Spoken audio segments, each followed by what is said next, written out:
What's going on, everyone? Hope you're having a great day. It is August 13th, and this is an important video. You don't have to watch all of my videos, but this one's key. Rates today are effectively up 1/8% for refinances, regardless of the lender you choose if you're using a conventional loan.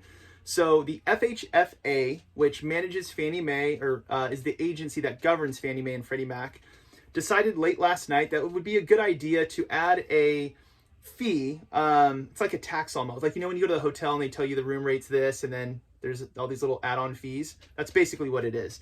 But they've added on 0.5% to the fee for interest rates.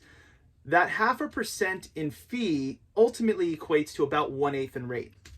So what that means is if the market was flat from yesterday to today, which it basically is this morning, rates today are going to be worse because of that added fee. Why? Why would they do that? The reason they gave us for this, the excuse, is due to adverse market conditions. And I get it. COVID-19 continues, shelter in place continues.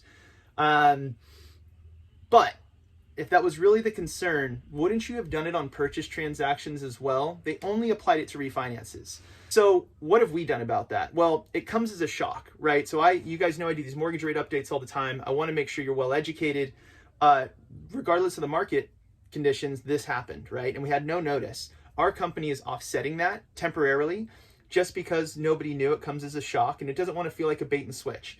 So if you talk to your lender, and you spoke with them yesterday and you called them today and they tell you the rate's higher, well, I would normally say that's a bait and switch. It's probably not. It's probably due to this change. Now, here's how it works. So we always focus on interest rate, right? And so what we really need to think about is every day there's a range of interest rates available to you.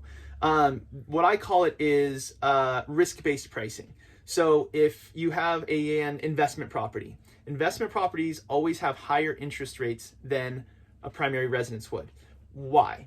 Well, it's risk, right? So if somebody owns a primary residence and they own an investment property and they hit a bad situation, which property are they more likely to let go of? The one that they live in or the one that they don't live in? There's more risk on an investment property to a bank because it goes into foreclosure and then the bank stands to take losses. Banks do not want to be real estate investors. They want to earn interest. That's the game that they like to play. So it's called risk-based pricing. So with this half add that they had to pricing, it builds as a fee, but it would equate to about 1/8 in rate. I get the risk. I get that COVID-19 continues. I get that shelter in place continues. Unemployment continues. I understand the concern. But the bigger picture here is that it's effective as of today with notice as of last night on any loans delivered on or after September 10th.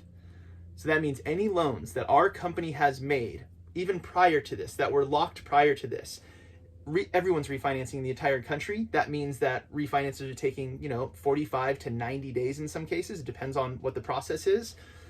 But the mortgage companies are going to lose money on any loans that were locked before today and delivered to the agencies after September 10th.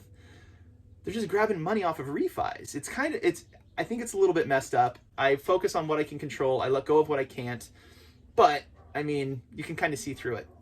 So anyways, what does it mean for you? It means rates are incredibly low. Our company is offsetting that. We're taking a loss basically to offset that to just make sure that the quotes are real and that you guys aren't caught off guard by this. But it won't last forever, right? We can't offset forever. So just to calm things down while we move. But if you have any questions, comments, concerns, of course, reach out to me anytime. But that's basically it. The agencies, Fannie Mae, Freddie Mac, governed by the FHFA, decided effective today that they were going to make rates 1/8 worse. That's basically what it translates to. Long story short. Let me know how I can help. Thank you so much. I'll talk to you soon. Cheers.